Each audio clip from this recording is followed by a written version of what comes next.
Hello, my beautiful Aries, my sweet ram. It's me, Miss Honey Blunt, also known as the Witch of the Wax, the Duchess of the Dab, the Vixen of the Vape, and current reigning Golden Rose in the All-Stars Garden. Or as I like to call it, the Golden Rose of Memphis 2022. That's what I say on paper. Anyway, Aries, I hope you're doing well, and I hope that this video finds you in good spirits. I am, doing well, getting my zhuzh, girl. Getting my zhuzh, and I hope you are doing the same. We're going to start out with the after tarot first, because I just eyeballed it. And I felt the impulse, right? And it's all about following the impulse. So, let's get started, shall we? You know the drill. With these 3 knocks, I banish all evil and negativity from my space and yours. Now, I shall light the sacred flame and we will begin.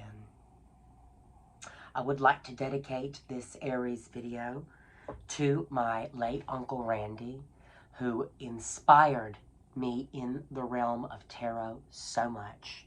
He was always listening to me on YouTube, as well as tons of other different readers on YouTube, to get his Aries horoscope, and I am gonna forever miss reading his cards every time he walked into the house, and I just happened to be there. And it's always important to love those around you and never stop. And so this is for him. So we're going to get into it. Spirit guides, angels, and ancestors, please help me give Aries some forecast for the rest of August and some of September.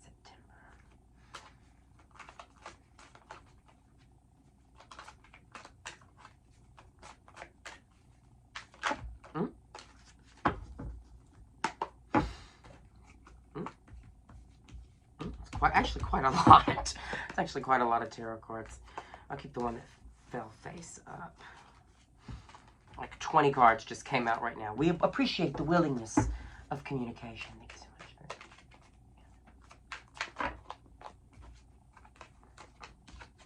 so much. Okay.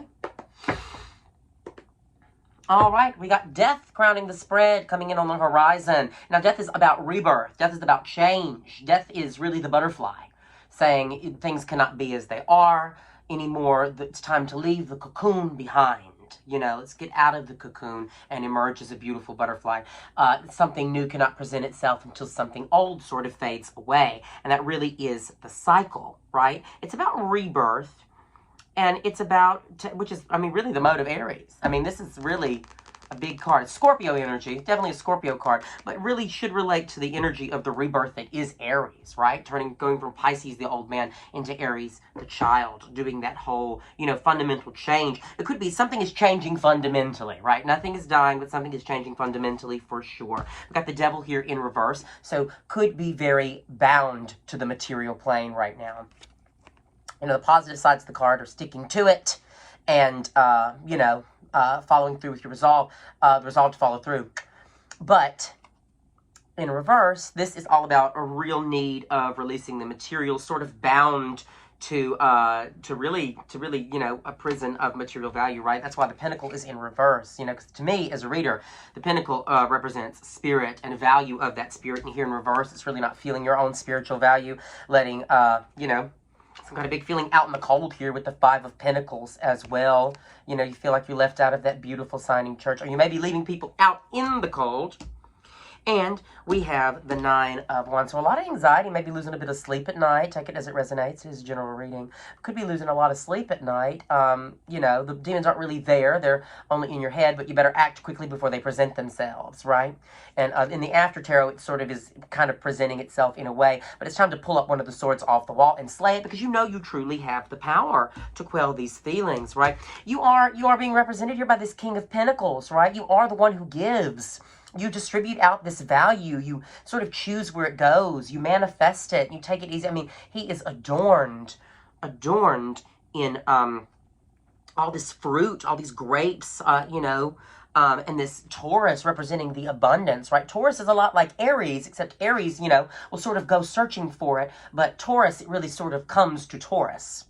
See, Aries will go searching for it the entire time, and at the end of Aries' journey, Aries will turn around and realize, oh, it's been behind me the whole time. It's exactly what, I've already manifested it. It's actually already been here, and it's not as hard to do it as I thought it was. That's really is where Aries goes, and especially as it transitions into this Taurus. This is major Taurus energy, though, but this card really represents where you are in this state. And you are in a state of abundance where you do have this time to give, Sometimes relinquishing power is the most powerful thing you can do. Distributing power is the most powerful thing you can do. And this is all about what this king does. This king sees his own reflection in the coin and sends it out into the world to create abundance. Definitely a collaborative effort going on here with the Three of Pentacles. A lot of Pentacles. It's definitely a lot of stability involved here in this reading.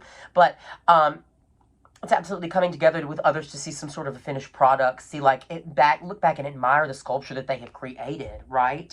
And it's all about. You can kind of see in the bucket, they look like he's carrying grapes. I was thinking, could it be the grapes on the pinnacle? Because they do tell stories like that. This could be like you sort of looking back at the hard work that you have done, admired it, and sort of wondering where you can take it from there. And how it can expand, right? The only true thing in life is expansion and what it does. Absolutely. And at the bottom of the deck, oh, we do have death. We've already been there. Been there, done that. Great. All makes sense. Definitely about the change. A change is coming, and you're not going to feel left out in the cold anymore. That's for sure. It's followed up with a little Wizard of Oz, right? The shadows of Oz. Of Oz. Thank you so much. Really great. Can you give us some big, okay? A lot of cards want to come out for you. All right, so generosity is key, right? This is the Six of Discs or Six of Pentacles. It's the generosity card. This is when Glinda goes and restores the hammerheads by giving them knowledge. She has this magical wand that just so happens to restore the flatheads, right? They're called hammerhead, the flat hammerhead people in the land of Oz. They live in the flatlands because they have flat heads, and their heads are just cut off, not cut off, but they're like tables, like the tops of tables. It's because they don't have enough knowledge. And Glinda goes and bestows this knowledge, and then, of course, they become her loyal subjects, right? It's Glinda. You can't not love Glinda. Glinda is that one that's just like, here, I know what to do. And Glinda is the, it's sort of like Aries, where, Aries can get really back to a sense of being mellow. Aries really knows how to get to a sense of grounding themselves and has a full understanding of who they are and where they want to go and what they want to do. But Aries sharing in this abundance, restoring these things, is truly, truly big. We got the Page of Discs in reverse here. So this is all about, definitely no immature distribution of generosity, right? This is only a mature distribution of this power. This power is not for the, the weak-minded and the feeble, and there's a lot of growth. You got to do the growth, got to do the work. So, got followed by the world. So all that is on the material plane is obtainable. It's Dorothy at the end of her journey, right? She now is a princess of Oz and can visit anytime she wants to. That's just the tea. Ozma, when Ozma became queen, she had been trying to get Dorothy to come and live with her for the longest time, and finally Dorothy does, and ends up just living there by the 6th book. Many visits until she finally moves in, and this is all about, everything that you want is really obtainable, and it is going to grow from here. But the world and the devil are opposites in the tarot. Because this is the fullness of the material plane. I have it because I don't need it.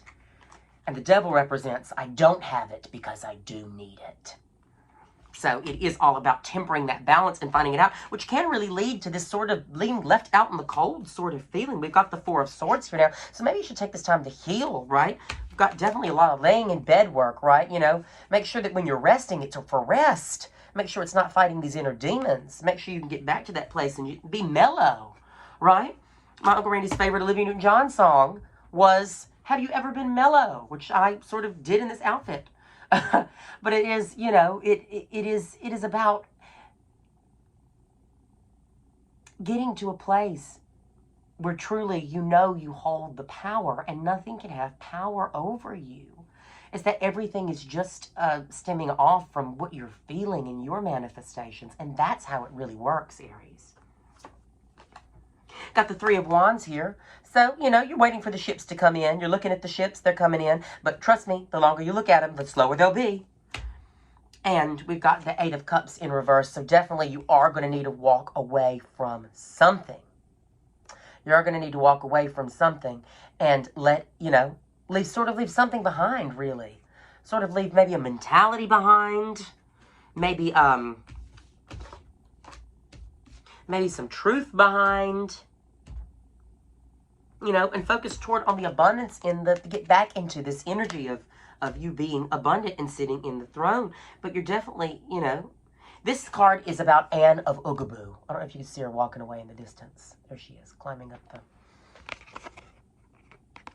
Queen Anne of Oogaboo. One day, Queen Anne of Oogaboo wakes up in the land of Oz, and she says, I am so upset that Princess Ozma rules all the Emerald City, and I sit here in this little tiny corner, and with me and my sister, and so forth of Oogaboo, oh, yeah, that's her name. And so forth. And then Sally so forth is her sister. She lives with her sister Sally, and she is the ruler over like only 15 sort of. She's got like her little kingdom contains like 15 women, 20 men, and a couple of other, you know, a couple of kids. And they all grow these amazing orchard trees. So that's what they're known for, a little teeny tiny export country. But she doesn't feel like she has enough. Her parents have left the little valley of Oogaboo where they live in and have found some happiness because they never came back and abandoned Anne and her sister. But Queen Anne of Oogaboo then sets out on a quest to conquer the first place she reaches. And so Glinda, reading in her book of Hearing of This, uses her magic to direct Anne's path so she never makes it to the Emerald City to conquer. So at the end of this book, Anne finally gets to the Gnome King's caverns that are filled with jewels and all sorts of things. And all she wants to do when she finally sets her eyes upon all the rubies and the emeralds is, God, I just want to go home. I want to be back where things are so simple and I did not have to worry about all the big. So it is about Anne having to realize that she doesn't really need this treasure in order to reach the success that she has set out for in the entire movie. By the end of this, by the end of the book, she now commands an army. She has so many friends, and she actually becomes an ambassador of Oogaboo to the Emerald City and is invited there all the time. She's welcomed. You know, she's a part of the big. This is really all about leaving, you know, what you wanted. Leave your 8 cups to go to 9. Right? Leave your 8 cups, walk away from 8 cups and get to 9. That's what the card is all about. The bottom of the deck as well. Oh, which is the 3 of Cups, right? So this is all about coming together with family and friends and chosen family, however you see it, coming together with your people to do beautiful, amazing things, collaborating. Collaborative effort, right? It's the 3 adept sorceresses, right? They were all turned into fish together and had to work their way back into becoming beautiful human girls again. And when they finally are, they toast, they celebrate, because they are friends who have been through this beautiful journey. But this card is really advising you to, you know, get in more touch with your friends, like feel how they are, love what they do, you know? And get in and celebrate. Allow them to build you up and make you feel good, right? So you can release this devil energy, right? Release this feeling out in the cold feeling. In order to release that, you've got to call up your tried and trues and see how they do it. Okay? Now I'm going to give you some advice cards so we can talk about it. Talk about what to do on it. Thank you so much.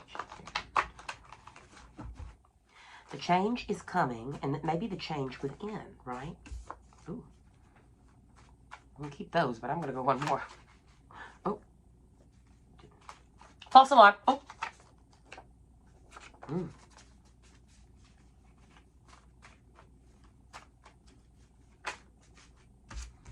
Okay.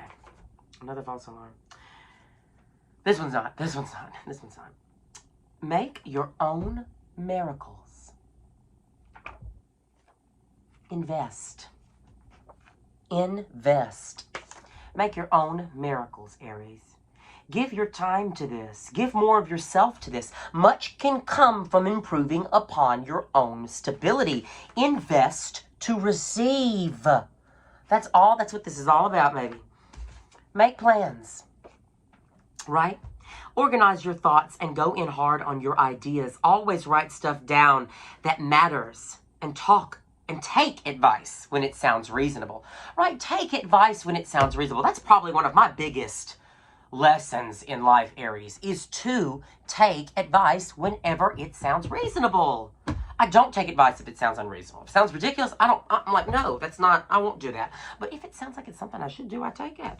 But it's all about making plans, right? Write stuff down that matters. Think it through to see it through. And then we have past life lesson. Past life lesson. You are learning now a past life lesson. Something both little yet big. I cannot take myself seriously. This is crazy. Something both little yet big in this life that you are finally going to release from your soul's travels. And you get a reward always. So maybe this is something that has followed you for a very, very, very long time. Maybe if you don't believe in past lives, maybe the past moment, the past version of yourself, right? Something that's been following you that you've got to let go. And you get a reward when you release it always. Remember, invest to receive, my sweet Aries. If you need a personal reading, you can find me at Atomic Rose on Sundays, reading the tarot outside, briefly. And then you can find me at the Lamplighter Lounge on Monday night, and also later there that Sunday afternoon. Thank you so much for your love and support. If you need anything, call me. I love you, Aries. Love and light.